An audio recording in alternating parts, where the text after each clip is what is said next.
यह बूढ़ा आदमी बस दूर की ओर एक डंडा फेंकता है, लेकिन जब वह उसे उठाने जाता है तो अचानक उसे कुछ गड़बड़ महसूस होती है। वह थोड़ा डंडा से झाड़ियां उठाकर देखा तो 1000 साल पुराना फल दिखाई देता है। यह पुराने सदियों में 100 जड़ी बूटियों का राजा कहा जाता है। बूढ़ा आदमी बेहद उत्साह हो जाता है। वह पास जाकर जोर जोर से बड़े पेड़ को पीटने लगता है। साथ आए साथी आवाज सुनकर सब इकट्ठा हो जाते हैं। यह चीज कीमती है। यह देखकर सभी लोग खुशी से पागल होने लगते हैं। फल की उम्र देखने के लिए बूढ़ा पहले एक लकड़ी का डंडा गाड़ता है, फिर तांबे के सिक्कों में मोड़कर लाल डोरी से फल को बांधता है। इसके बाद मुड़कर सबसे कहता है कि यह 1000 साल से ज्यादा पुराना है। सब लोग हिसाब लगाते हैं कि इस बार तो जरूर आसमान छूने जितना कीमत मिलेगी। यह फल स्वास्थ्य, लंबी उम्र और सौभाग्य का प्रतीक है। जो भी इसे देख ले उसकी किस्मत खुल जाती है। इसके बाद बूढ़ा फल की डंडी काटकर उसे पेड़ पर टांग देता है, फिर बहुत सावधानी से जमीन पर लेटकर ऊपर की मिट्टी खोदता है। आखिर में अभिमंत्रित कैंची से अतिरिक्त जड़ें काट देता है। एक पूरी तरह सुरक्षित फल को निकाल लिया जाता है ताकि फल को नुकसान न पहुँचे और बाद में ऊंचे दाम पर बेचा जा सके। बूढ़ा बढ़िया से उसे पूरी तरह सिलाई कर देता है, लेकिन अभी सबसे जरूरी है जल्दी शहर जाकर ऊंचे दाम में बेचना। मगर बूढ़ा ज्यादा दूर नहीं गया था कि आसपास अचानक एक चीख सुनाई दी। साफ था कि कोई शिकारी के जाल में गिर गया है। जब सब लोग पहुँचे तो देखा एक आदमी पेड़ से उल्टा लटका हुआ है। बूढ़ा आदमी जांच के तौर पर पूछता है, क्या हुआ? काफी देर तक भी कोई जवाब नहीं मिला। बूढ़े मुखिया को लगा वह गूंगा है, तो लोगों से कहकर उसे नीचे उतार दिया। गूंगा लगातार सिर पटक पटक कर धन्यवाद जताता रहा। बूढ़े मुखिया के मन में दया आ गई और उसने उसे साथ लेकर पहाड़ से नीचे जाने का फैसला किया। उसे जरा भी अंदाजा नहीं था कि यही कदम सबको बर्बाद कर देगा। सच में उसी रात जब सब गहरी नींद में थे, बाहर अचानक चटक चटक की आवाजें आईं। साफ था कि आग लग गई है। सब लोग आग बुझाने बाहर दौड़ पड़े, लेकिन यह दुश्मन की चाल थी। अगले ही पल 1000 साल पुराना फल बदल दिया गया। बूढ़े मुखिया को कुछ पता ही नहीं चला। अगली ही पल सुबह सब नाश्ता करने वाले थे तो अचानक देखा कि पानी की बोतल भी काट दी गई थी। और भी अजीब बात यह कि कल बचाया गया छोटा गूंगा भी गायब था। अब न पानी था न राशन। सब लोगों का शक उसी गूंगे पर गया, लेकिन जल्द ही जंगल में कोई भूख से टिक न सका और एक आदमी जिंदा जिंदा मर गया। और जब एक और आदमी भूख से बिल्कुल बेहाल होकर इधर उधर जंगली पत्तियां खा रहा था तो अचानक उसे बदबू आई। बदबू के पीछे गया तो देखा कि एक आदमी पेड़ के पीछे छिपकर शौच कर रहा है। यह देखकर उसे शक हुआ। लौटकर उसने चुपके से यह बात बूढ़े मुखिया को बता दी। यह सुनकर बूढ़ा मुखिया के दिमाग में एक तरकीब आया। दोस्तों, आखिर बूढ़ा मुखिया के दिमाग में क्या तरकीब आया होगा, ये देखने के लिए सब्सक्राइब करें और पार्ट 2 इंतजार करें। आदमी जंगल में एक बुरी तरह घायल चिता को देखा, लेकिन अजीब बात यह थी कि जब वह झुककर उसे हाथों से सहलाने लगा तो हैरानी से उसने देखा कि उस चीता के पेट पर हमला का निशान मौजूद था। फिर उसने देखा कि पेट में चेतन के पेट में से बच्चा होने वाला है और यह बच्चा जन्म के बाद आंख खोलते ही जिस पहले इंसान को देखता है उसी को वह अपने माता पिता मान लेता है। यह सुनकर आदमी ने कुछ नहीं कहा, बल्कि अपनी बड़ी तलवार निकाल ली। किसी को उम्मीद नहीं थी कि उससे जुड़वां बच्चे पैदा होंगे। सबको लगा था कि आदमी इस चिता बच्चे को अपने पास रख लेगा, लेकिन उसने पलटकर दोनों छोटे बच्चों को चिता के सामने रख दिया। असल में आदमी उस माँ के प्रेम से प्रभावित हो गया था जो जीवन और मृत्यु की सीमा पार कर चुका था, और वह दिल से चीता के बच्चों को छीनना नहीं चाहता था। तभी पास खड़ी महिला ने देखा कि चीता अपनी आंखों से कुछ कह रही है। तभी मानो वह आदमी से अपने बच्चों को पालने की विनती कर रही हो। चीता की इस गहरी भावना को समझने के बाद आदमी ने सावधानी से दोनों बच्चों को गोद में उठाया और फिर चीता से अंतिम विदाई ली। लेकिन अजीब बात यह थी कि भले ही असली माँ इस दुनिया से जा चुकी थी, फिर भी वे दोनों चीता के बच्चे आदमी की गोद में बेहद शांत थे। पास खड़ी लड़की ने उन्हें नरम और प्यारा देखकर हाथ बढ़ाकर छूना चाहा, लेकिन अचानक छोटे चीता ने हमला कर दिया। उसका रवैया उम्मीद से कहीं ज्यादा कठोर था। यह देखकर आदमी के मन में तुरंत एक विचार आया। दोस्तों, आगे आदमी के मन में क्या विचार आया होगा, यह देखने के लिए सब्सक्राइब करें। नेक्स्ट पार्ट इंतजार करें।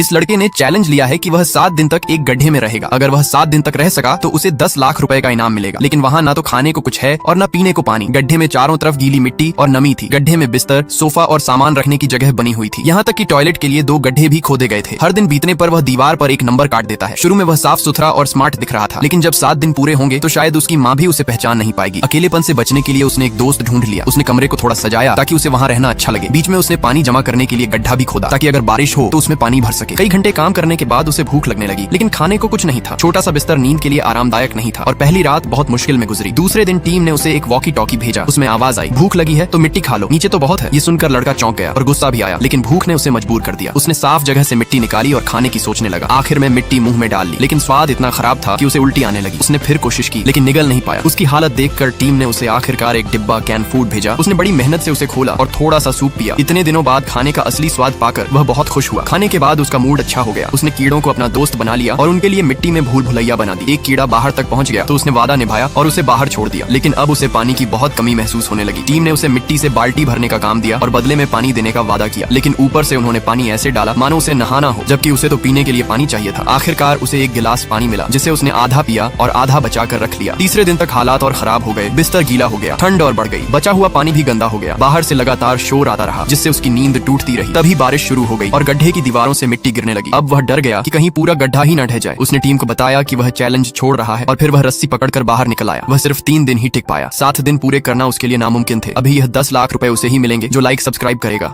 5 लोगों ने स्पेशल फोर्स के साथ लुका छिपी खेलने का चैलेंज लिया। जो सबसे आखिर में पकड़ा जाएगा उसे 10 लाख रुपए का इनाम मिलेगा। सब छिपने के लिए जगह ढूंढने लगते हैं। लड़की एक फुटबॉल का डिब्बा देखती है और उसी में छिपने का फैसला करती है। वह मेकअप आर्टिस्ट को बुलाकर अपने चेहरे को फुटबॉल जैसा पेंट करवा लेती है। उधर लड़का वेंडिंग मशीन के अंदर छिपने का प्लान बनाता है और वह कोल्ड ड्रिंक वाली ड्रेस पहन लेता है जिससे वह पूरी तरह छिप जाता है। तीसरे लड़के का आइडिया सबसे अलग होता है। वह कचरे में छिपने के लिए असली चीज जैसा दिखाने के लिए मेकअप आर्टिस्ट की मदद लेता है। चौथा आदमी स्टडी रूम में जाता है और खुद को किताब की तरह छिपाने की तैयारी करता है। वहीं 5वां लड़का पूरे बंगले में छिपने की सही जगह ढूंढता रहता है, लेकिन उसे कोई जगह नहीं मिलती। आखिर में उसकी नजर सोफे पर पड़ती है और वह उसके अंदर छिपने का फैसला करता है। वह उसके अंदर छिप जाता है। सब लोग अच्छी तरह से छिप जाते हैं। तभी अचानक ढूंढने वाली टीम वहां पहुंच जाती है। ढूंढने वाली टीम बंगले के अंदर घुसते ही अलग अलग ग्रुप में बंट जाती है। 5 लोग उनकी आवाजें सुनते ही घबरा जाते हैं। ढूंढने वाली टीम सबको ढूंढने लगती है। तभी ढूंढने वाला एक आदमी फुटबॉल के डिब्बे को हटाने लगता है। लड़की खुद ही बाहर निकल आती है और हार मान लेती है। उसकी आवाज सुनकर बाकी 4 लोग और भी डर जाते हैं और चुप रहते हैं। थोड़ी देर बाद टीम को कचरे के डिब्बे में लड़का मिल जाता है। टीम बहुत तेजी से आगे बढ़ती है और फिर वेंडिंग मशीन के पास पहुंचती है। तभी मशीन से 2 कोला निकलते हैं, लेकिन मशीन पर पेप्सी लिखा था। तभी टीम को शक हो जाता है और बिना कुछ सोचे मशीन खोल दी जाती है। अब सिर्फ 2 लड़के बचे थे। ढूंढने का समय लगभग खत्म हो चुका था। ढूंढने वाली टीम के 2 आदमी स्टडी रूम में जाते हैं और तुरंत आदमी को पकड़ लेते हैं। तभी समय खत्म हो जाता है और लड़का आखिरी विजेता बन जाता है। वैसे आप होते तो कहाँ छिपते? करता हूँ दोस्तों, आप लोगों को वीडियो बहुत ही ज़्यादा पसंद आई होगी। अगर वीडियो पसंद आई तो वीडियो को लाइक एंड चैनल पर नए हो तो चैनल को सब्सक्राइब जरूर कर लेना। मिलते हैं किसी नेक्स्ट वीडियो में, तब तक के लिए बाय।